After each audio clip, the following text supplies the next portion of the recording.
Fala, auditor! Hoje é o nosso primeiro vídeo do canal, o canal Fala Auditor. Palmas pro canal. E hoje nós já vamos começar falando de um assunto polêmico. Você que é auditor, você que trabalha na área de controle, você sabe que licitações e contratos é sempre um assunto polêmico. E nós vamos falar qual é o papel da auditoria interna na nova lei de licitações e contratos. Como todos vocês sabem, em 2021 foi publicada a Lei 14.133. A nova Lei de Licitações e Contratos ela veio substituir a Lei 866 de 93. Além disso, também ela substitui outras legislações. E o que a nova Lei de Licitações e Contratos ela traz? Primeiramente, ela é feita, ela traz algumas inovações que algumas legislações paralelas já tratavam. Por exemplo, o regime diferenciado de contratação, por exemplo, a lei do pregão. Outra coisa trazida pela 1433 são os entendimentos do Tribunal de Contas da União relacionado a contratações públicas. Guarde essa informação que nós vamos usar lá na frente quando nós formos falar do papel da auditoria interna na nova lei de licitações e contratos. Legal? Então, se você gosta de auditoria, se você quer discutir mais sobre esse assunto, se inscreva no canal, ative o sininho, compartilhe isso aqui com seus colegas auditores e vamos discutir um pouco mais sobre auditoria. Legal? Então, roda a vinheta e a gente já volta.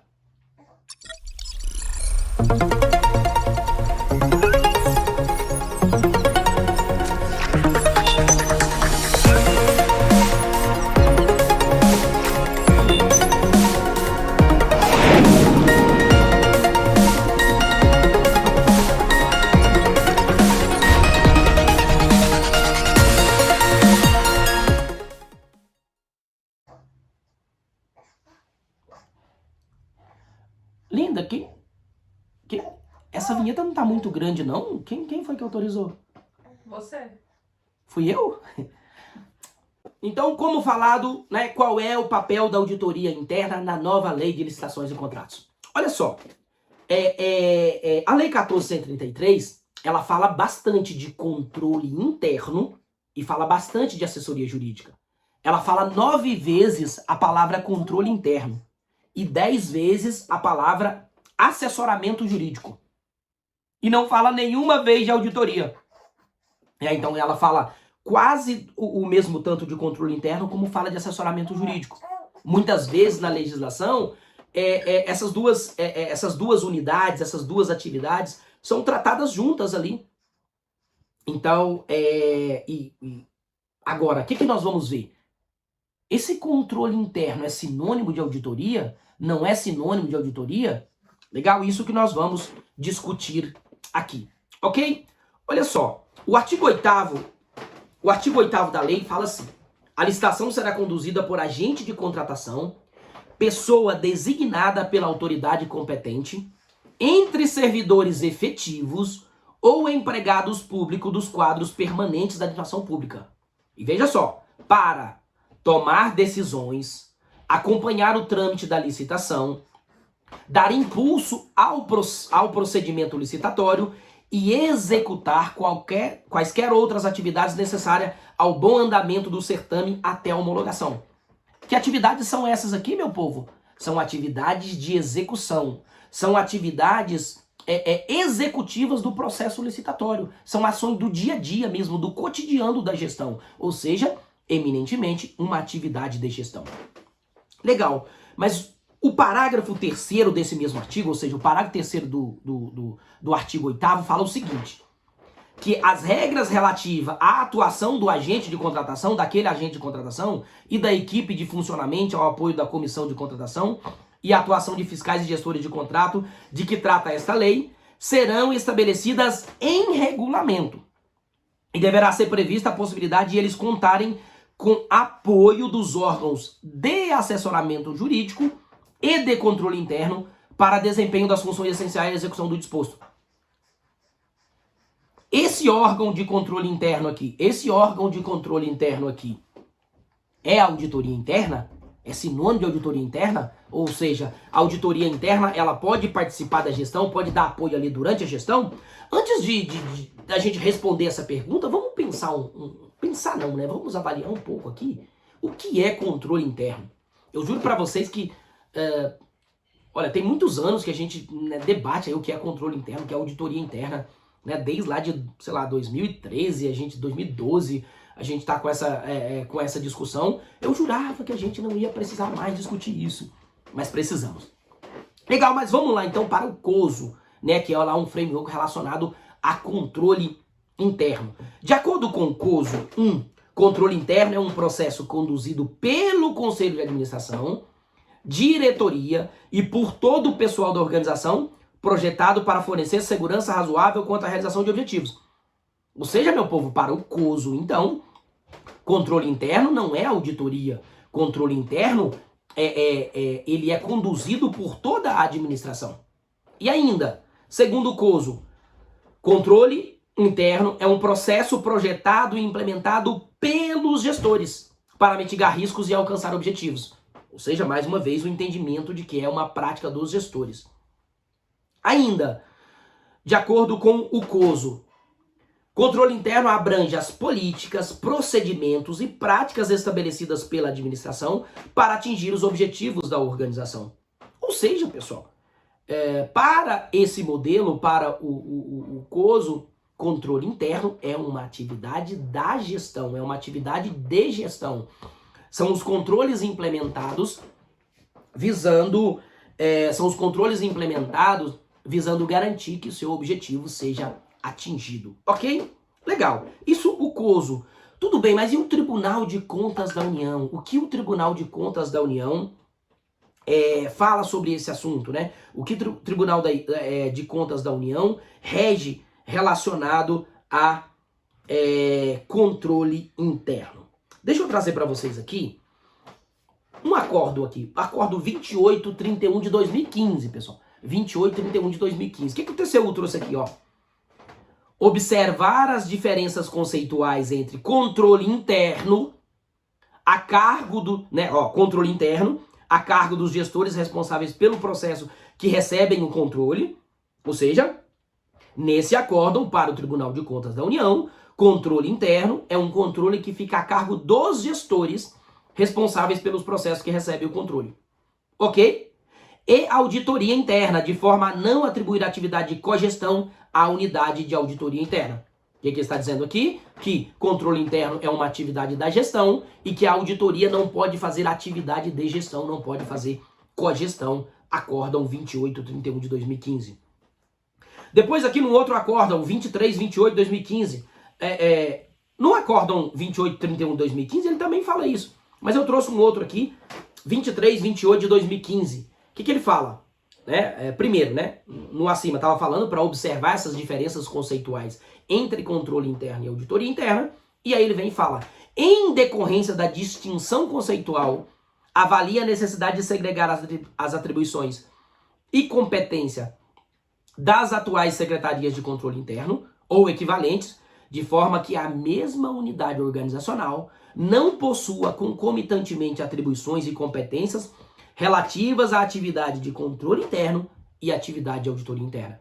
Ou seja, para o Tribunal de Contas da União, a atividade de controle interno é diversa de auditoria interna. E para nós também. Pessoal, são duas coisas diferentes.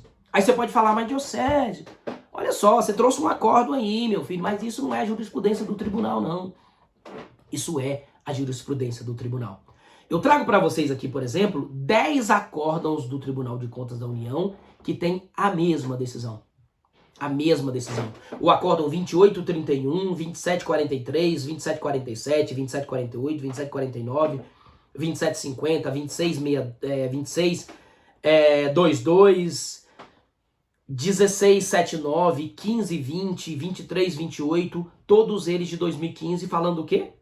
Todos eles no mesmo sentido. Olha, controle interno é responsabilidade da gestão, auditoria interna é uma atividade independente de avaliação e consultoria. Veja as diferenças conceituais e não estabeleça responsabilidades para auditoria e de controle.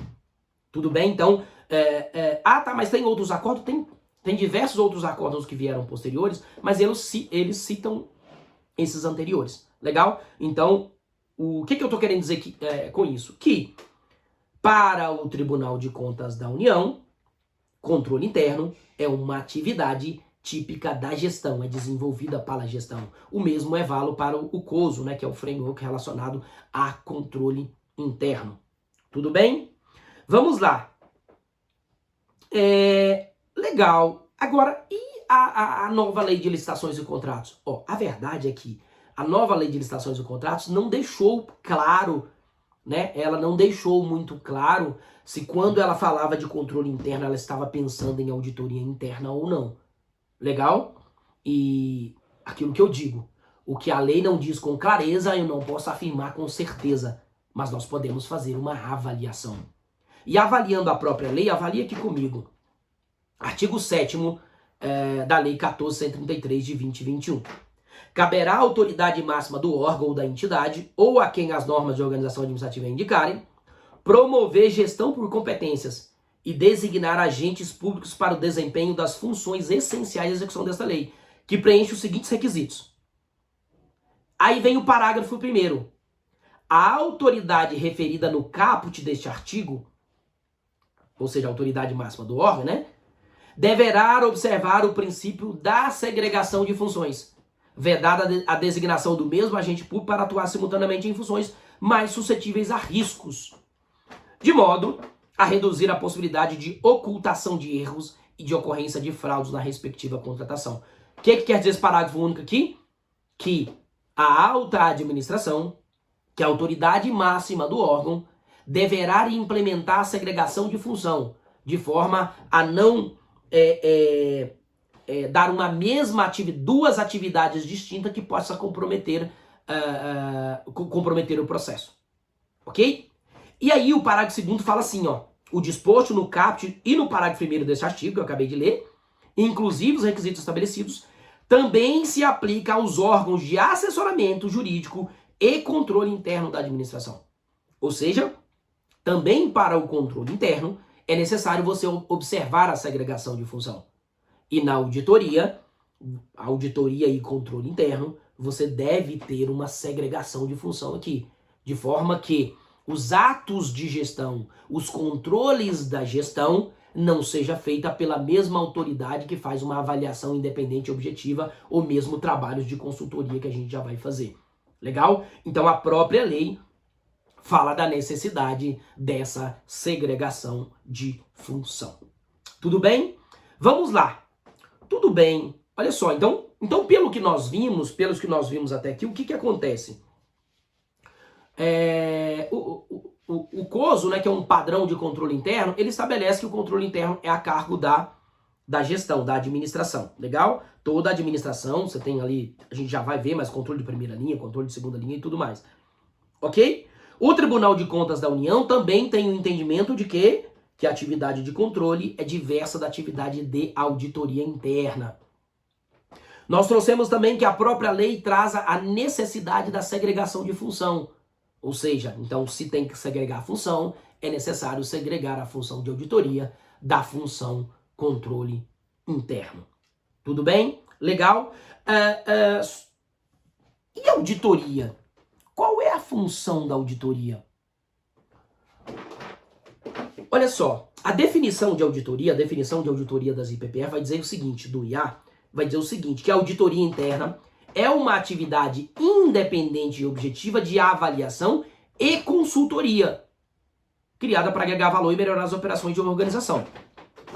Então, qual é a função da auditoria? É fazer avaliação e consultoria de forma independente. Ou seja, então, qual é o papel da auditoria na nova lei de licitações e contratos? É fazer avaliações independentes e fazer consultorias independentes também. Nós vamos entender um pouco mais sobre isso.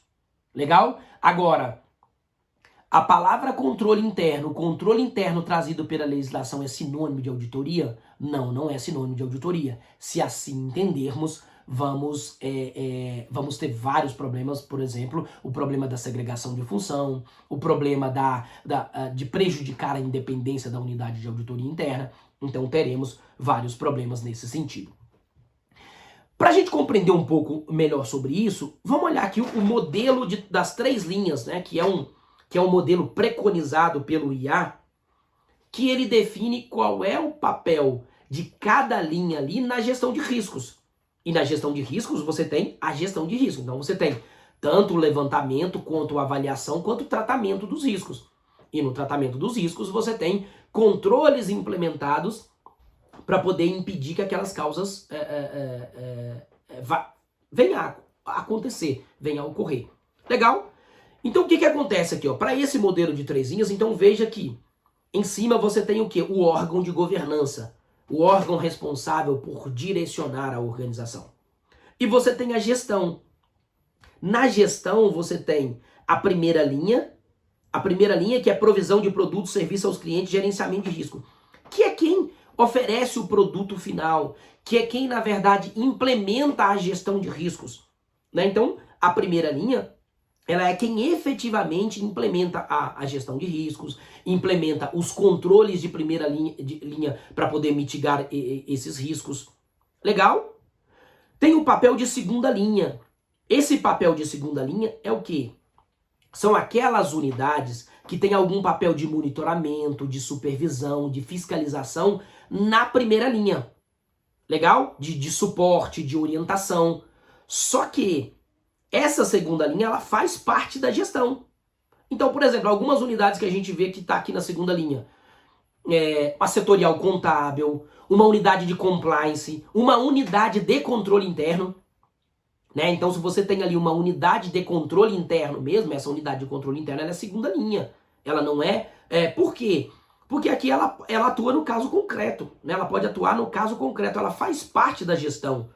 Legal? Ela não precisa fazer uma avaliação independente. Então, aqui nessa segunda linha, a gente teria setorial contábil, uma unidade de compliance, uma unidade de controle, assessoria jurídica, sustentabilidade, acessibilidade, alguma unidade de gestão estratégica, né? Então, tudo isso aqui são papel de segunda linha, são papel desempenhado de segunda linha.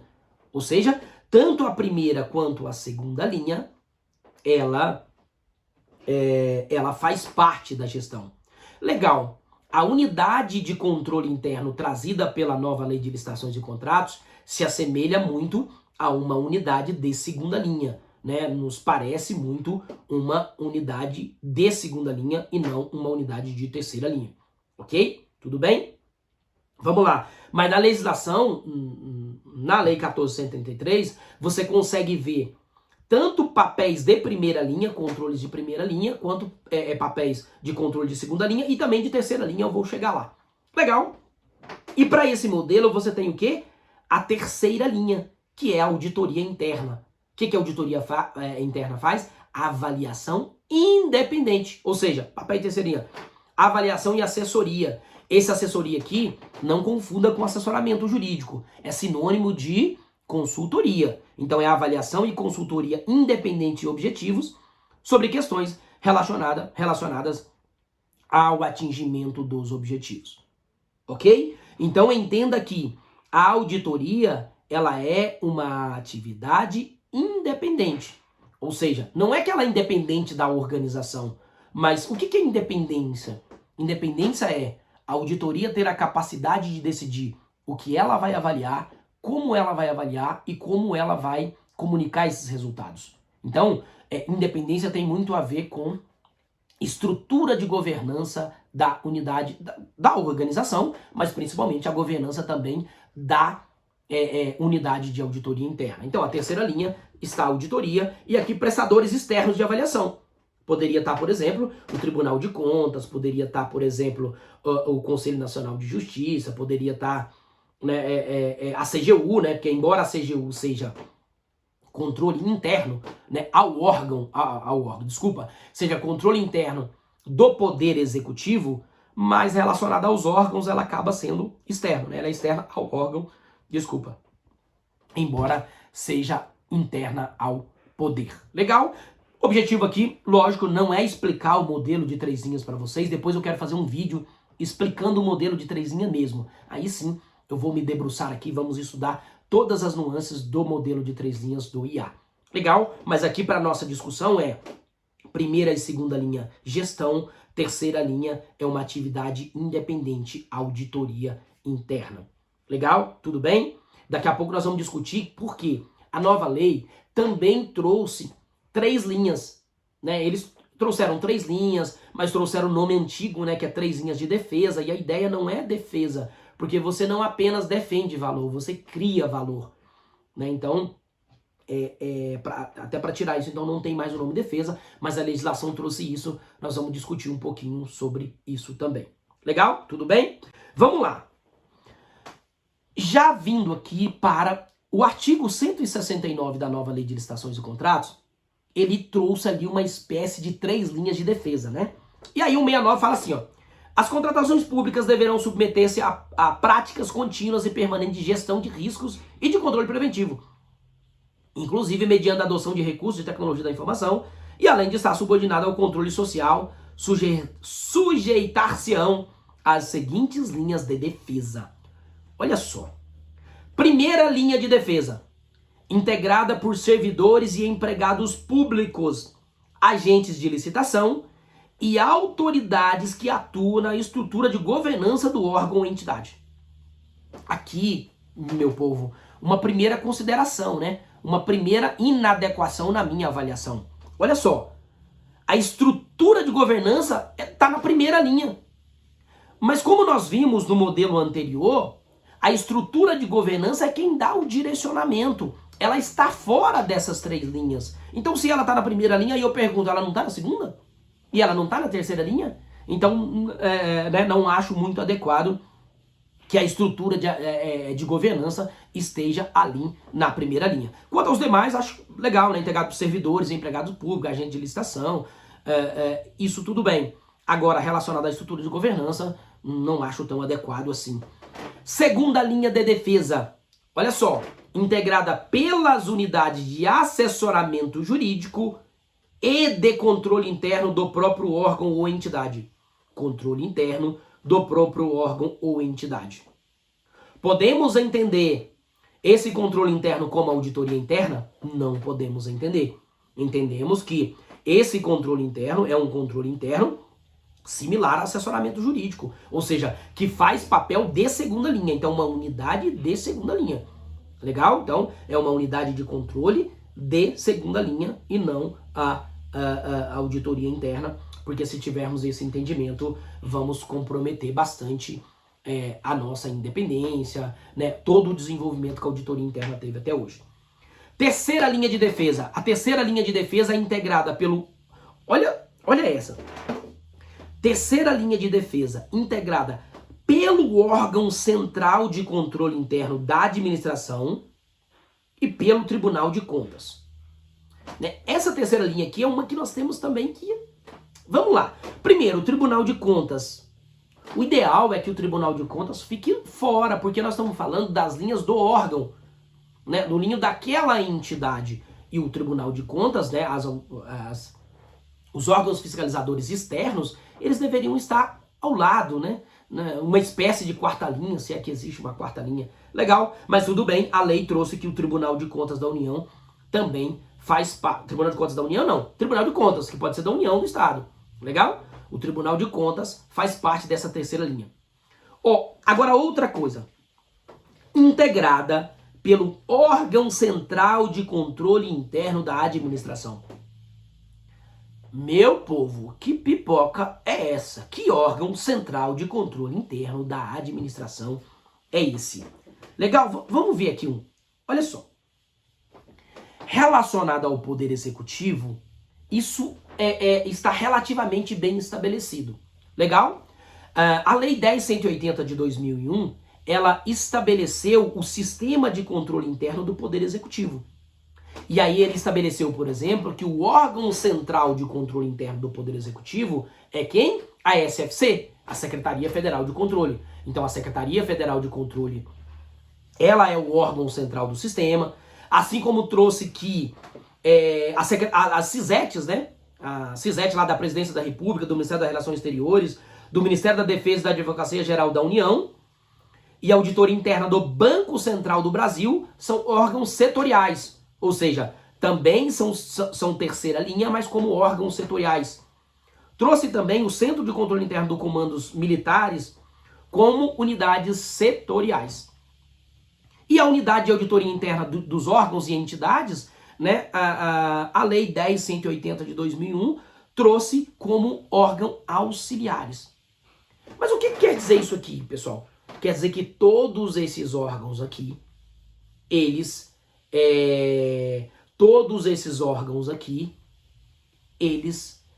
desempenham um papel de terceira linha.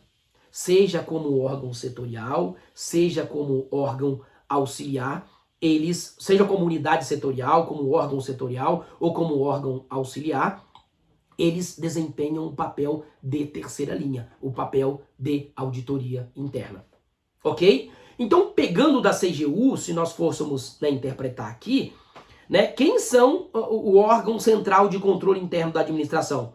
É a SFC, legal, mas também são as CISETs, mas também são as CISETs, mas também são os Centros de Controle Interno dos Comandos Militares, e também são as auditorias dos órgãos e entidades do Poder Executivo. Por quê?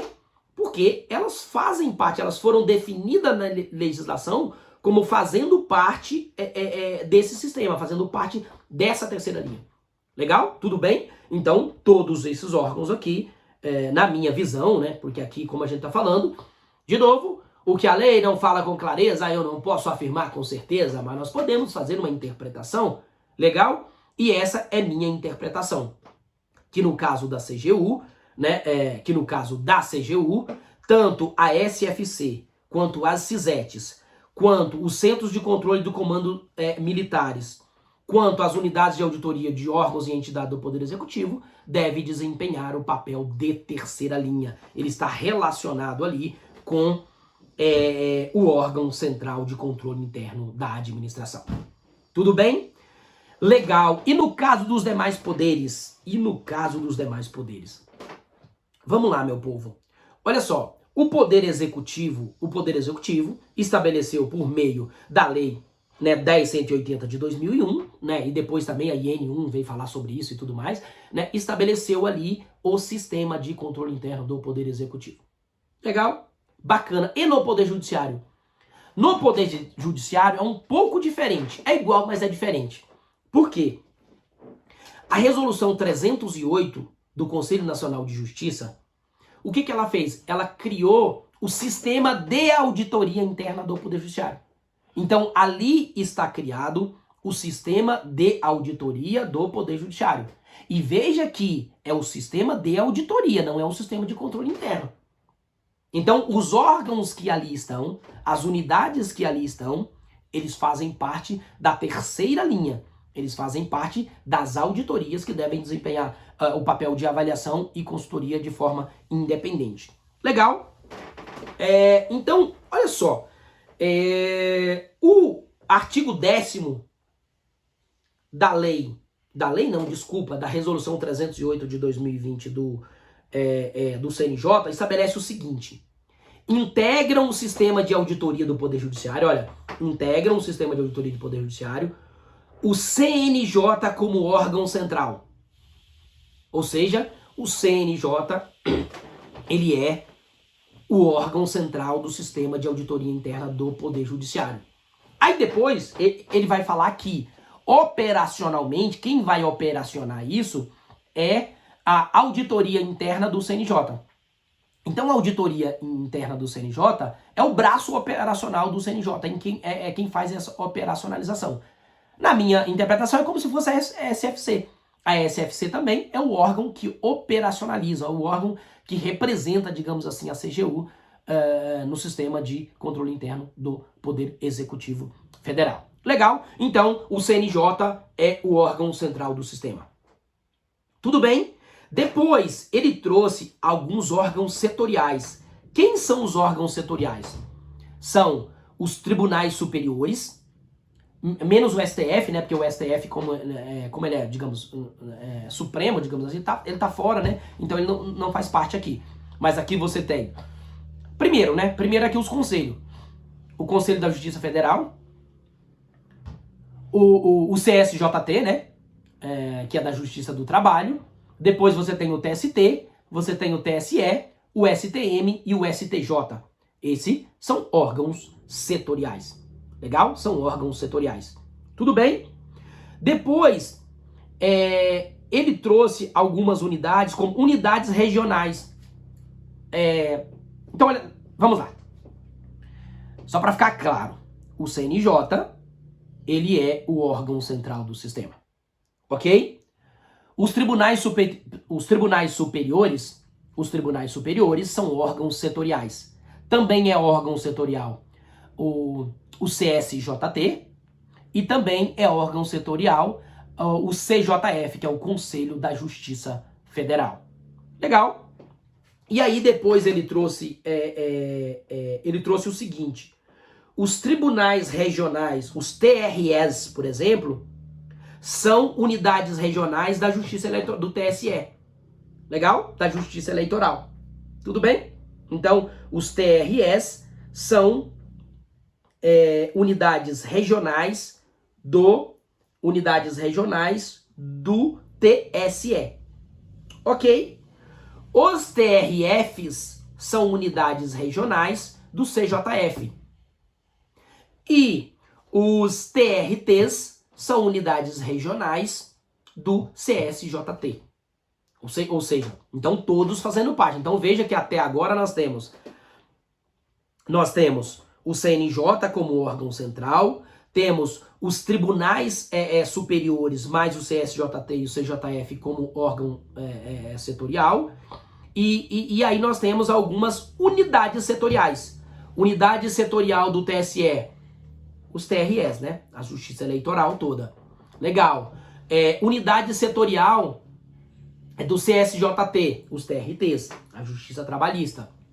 Unidade setorial do CJF, a Justiça Federal. A Justiça Federal é um órgão setorial, né? Na verdade, uma unidade setorial do CJF. Legal? Bacana. O que mais? Também o que essa legislação trouxe também? Tá, e os tribunais de justiça? Como que estão os tribunais de justiça? Olha, aí ele traz, as unidades de auditoria interna dos tribunais de justiça dos Estados de Justiça Federal e dos tribunais de justiça militar como órgãos regionais singulares.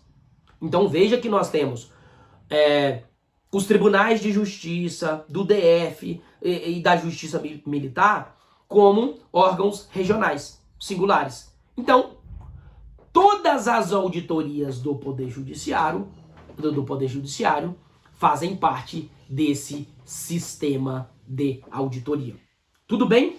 Mas, meu caro, para que tudo isso? Você está falando demais. Misericórdia. Tudo isso para a gente falar o seguinte. Vamos voltar lá? Terceira linha de defesa, integrada pelo órgão central de controle interno da administração. Mas vamos lá. Qual é o órgão central de controle interno da administração? Primeiramente, a lei definiu que é a administração com A maiúsculo, tá? Ela disse que a administração é o órgão ou entidade. Então aqui está escrito o órgão central de controle interno do órgão, da entidade. Ou seja, qual é o órgão central de controle interno do STJ? Legal? Do STJ. Nós já sabemos que do sistema de controle interno do Poder Judiciário é o CNJ, né, que é operacionalizado por meio da auditoria interna do CNJ. Legal? Então aqui, agora, o que nós podemos interpretar aqui também?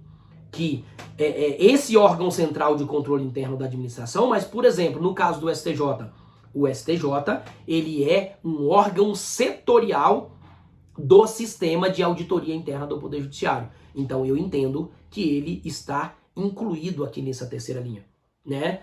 Outra coisa, se você pensar a nível de órgão, vamos pensar a nível de órgão, vamos pensar a nível a nível de cada um dos órgãos. Se tem uma unidade ali, que é uma unidade, um órgão central de controle interno, um órgão central de auditoria interna, a auditoria interna é o que mais se assemelha a isso. Embora pode não estar devidamente, né, não estar definido dessa forma, mas a auditoria interna se aproxima ali muito ao órgão central de controle interno. É só para vocês verem. No caso, por exemplo, do Sistema de Controle Interno do Poder Executivo Federal, foi a SFC, ou seja, a Secretaria Federal de Controle. Né? Embora até a Secretaria Federal de Controle não é um nome tão bom, né? Eu acho que até o ideal seria que se fosse, né, Secretaria Federal de Auditoria, né? SFA, Secretaria Federal de Auditoria. Mas com certeza ele deve estar pensando nisso aí, alguma coisa nesse sentido. Legal? O mesmo no Sistema de Auditoria do Poder Judiciário. Quem é o órgão central é o CNJ, mas quem operacionaliza é a auditoria interna do CNJ. Né? Então, se tivermos que falar de um sistema, deixa eu até mostrar uma coisa aqui para vocês, vamos lá. Olha só, eu vejo assim, veja isso aqui. Isso aqui, ó, é mais ou menos um modelo de 3 linhas. Você tem aqui papéis de governança, você tem papéis de primeira linha, papéis de segunda linha e papéis de terceira linha. E tudo isso rodando em sintonia. E tudo isso funcionando em sintonia. Né? Tudo isso funcionando em sintonia. Né? Então, é mais ou menos assim que deve funcionar um sistema de auditoria interna ou até um sistema de controle interno. Tudo bem? Então vamos lá. Então, resumindo aqui tudo que nós falamos até agora. Primeiramente, a palavra ou o nome unidade de controle interno trazido pela nova lei de licitações e contratos não é sinônimo de auditoria interna. Não é sinônimo de auditoria interna. Depois, mesmo assim, tá, mas se não é sinônimo de... Se controle interno não é sinônimo de auditoria interna, quais são os papéis da auditoria interna? O papel da auditoria interna é fazer avaliação e consultoria. Avaliação independente e fazer trabalhos de consultoria. Então, por exemplo, a auditoria, ela pode avaliar o processo de contratação? Pode avaliar o processo como um todo. Pode avaliar o processo de pesquisa de preço? Pode. Pode avaliar o processo de elaboração do termo de referência? Pode. Ela não vai avaliar um termo de referência específico da contratação de computador XYZ, mas ela vai avaliar o processo. Pode avaliar o processo de fiscalização, o processo de gestão de contratos, pode avaliar a fase externa da licitação, né? Tudo isso a auditoria pode fazer dentro de um processo de avaliação. O que ela não pode? Por exemplo, apoiar, né, na forma como pede o artigo 7º, apoiar o pregoeiro na execução de uma licitação. Tá tendo uma licitação, ou mesmo antes disso, né? O termo de referência está adequado ou não está adequado? Essa não é uma função da auditoria. Essa é uma função da primeira linha e da segunda linha. Não é uma função da auditoria. Por quê? Porque essa é uma atividade de gestão. Legal? Tudo bem. Então a auditoria, ela deve fazer avaliações independentes de todo o processo de contratação, né? De qualquer parte do processo de contratação, ela pode fazer. Outra parte muito importante é a auditoria, ela pode e deve fazer trabalhos de consultoria. Eu vejo que a auditoria tem uma grande oportunidade com essa nova lei de contribuir, de melhor agregar valor por meio dos trabalhos de consultoria. Vamos a um exemplo aqui? Por exemplo, artigo 19 da lei.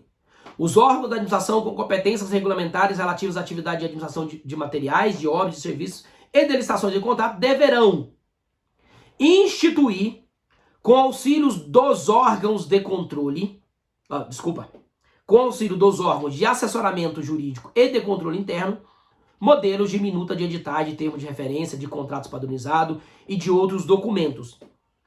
Vamos lá, meu povo. Como a gente já viu, esse controle interno não é sinônimo de auditoria interna. Mas a auditoria interna, ela pode fazer um trabalho de consultoria para aprimorar os modelos de minuta de editais, minuta de termo de referência de contratos? Pode, ela pode sim fazer trabalhos desse tipo. Porque olha só, o que não pode, o que não se deve é a cogestão, é fazer a gestão. Agora, olha só, a responsabilidade pela elaboração dessa minuta não é da auditoria, é de um órgão X, legal? É de um órgão com competência regulamentar. Mas a auditoria, ela pode auxiliar nisso aqui? Pode. Então, vamos dar alguns exemplos. Por meio de um trabalho de consultoria, ela pode auxiliar esse órgão fazendo benchmark com outros órgãos que tenha bons modelos sobre isso? Pode. Ela pode pegar modelos do Poder Executivo, né? Ela pode, né, fazer uma avaliação daqueles que faz sentido, daqueles que não fazem sentido para a administração? Pode. Que mais? Ela pode emitir orientação, né, orientação para a administração de como fazer esses modelos, de como desempenhar esses modelos? Pode também. Ela pode facilitar um grupo de discussão, tem uma comissão para poder discutir essas novas minutas. A auditoria, ela pode facilitar esse processo de discussão? Pode. Então, a verdade é que aqui não estamos falando de caso concreto. Nós estamos falando do processo de contratação. E para o aprimoramento do processo de contratação, a auditoria pode sim contribuir por meio de trabalhos de consultoria. Depois eu quero fazer um vídeo. Comenta aí se vocês, né, querem um vídeo desse tipo. Até se vocês, né, quiserem, né, comenta aí, coloca qual vídeo que vocês, né, gostariam que eu fizesse, tem algum assunto que gostariam que eu tratasse aqui, eu vou tratar. Mas eu quero fazer um vídeo específico sobre trabalhos de consultoria na nova lei de licitações e contratos. Né? Trazer ali exemplos práticos de como nós podemos fazer consultoria de forma a agregar valor, de forma a auxiliar a administração na melhor implementação dessa nova legislação na administração pública brasileira. Legal? Eu vou ficar por aqui até para o vídeo não ficar tão longo, mas comenta um vídeo aí, né, escreve aí se vocês, né, o que vocês gostariam que eu falasse, e vamos falar muito sobre auditoria, tá bom? Um abraço para vocês e até a próxima.